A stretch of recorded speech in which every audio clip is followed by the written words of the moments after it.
The grand amphitheater of the Zephyrian High Command stretched across 3 kilometers of polished obsidian, its crystalline walls reflecting the cold blue light of 1,000 holographic displays. Representatives from 47 star systems stood in perfect formation, their varied forms, tentacled, scaled, gaseous, and crystalline, all united in their shared contempt for the small bipedal figure at the center of the chamber.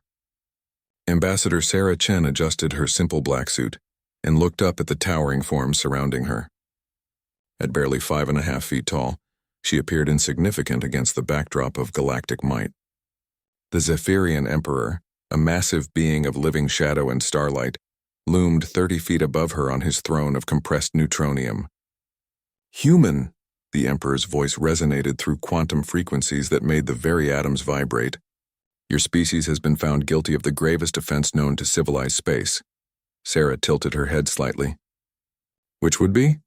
"Existing without permission," hissed the Vrakari representative, his serpentine form coiling with barely contained fury.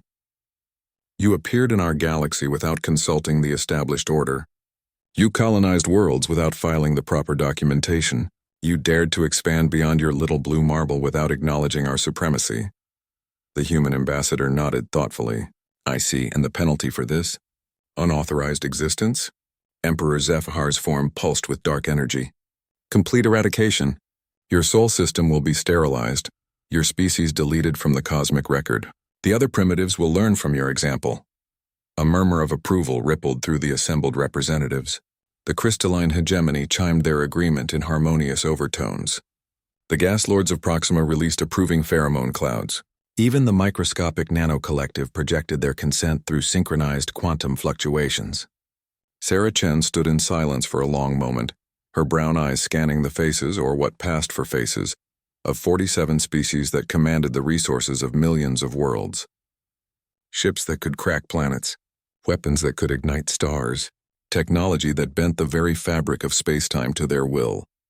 Finally she spoke, her voice barely above a whisper, yet somehow every being in the vast chamber heard her words with perfect clarity. "Try it and see what happens." The silence that followed was absolute. Not the absence of sound, but the presence of something far more profound. The universe itself seemed to pause, waiting. Emperor Zephyr's shadow form writhed with confusion. "What did you say, insignificant creature?" Sarah's expression remained perfectly calm, almost serene. "I said try it and see what happens. You want to eradicate humanity? Go ahead. I'm curious to see how that works out for you." The Vrakari representative reared up, his hood flaring with bioluminescent rage. "You dare mock the combined might of the Galactic Empire? We have conquered 1,000 species. We have harvested the energy of entire star clusters." "That's impressive," Sarah acknowledged with a slight nod. "How many of those species had a choice in their conquest?" "Choice?" The Emperor's laugh was like the sound of dying suns. "The weak do not choose. The strong decide their fate." Sarah reached into her jacket pocket and withdrew what appeared to be a simple communication device. "Computer, open a channel to Earth." The device projected a small hologram of a middle-aged man in a military uniform. "Ambassador Chen, we're receiving the proceedings. Standing by for your signal." "Thank you, Admiral Morrison. Please inform the fleet that we have the Empire's official position. They've chosen to interpret our expansion as an act of war requiring our complete eradication." The Admiral's grin was predatory. "Copy that, Ambassador. The boys and girls have been getting antsy anyway." 30 seconds to optimal positioning. Emperor Zephyr's form suddenly contracted. "Fleet? What fleet?" "Our sensors show no human vessels beyond your single diplomatic ship." Sarah's smile was gentle, almost maternal. "Oh, that. We thought it might be rude to arrive with our entire military for a diplomatic meeting, so we left them in subspace just outside your sensor range. Computer, please decloak the fleet." The holographic displays throughout the chamber suddenly exploded with new contacts. Thousands of them. Ships that seemed to materialize from nothing, their sleek human design somehow managing to look both elegant and utterly lethal. But it wasn't the number of ships that caused the gasps of horror throughout the chamber. It was their positioning. Each vessel hung in perfect formation around a different star in the Empire's core systems. Not near the stars. Around them. Close enough that their gravitational signatures were already causing stellar fluctuations.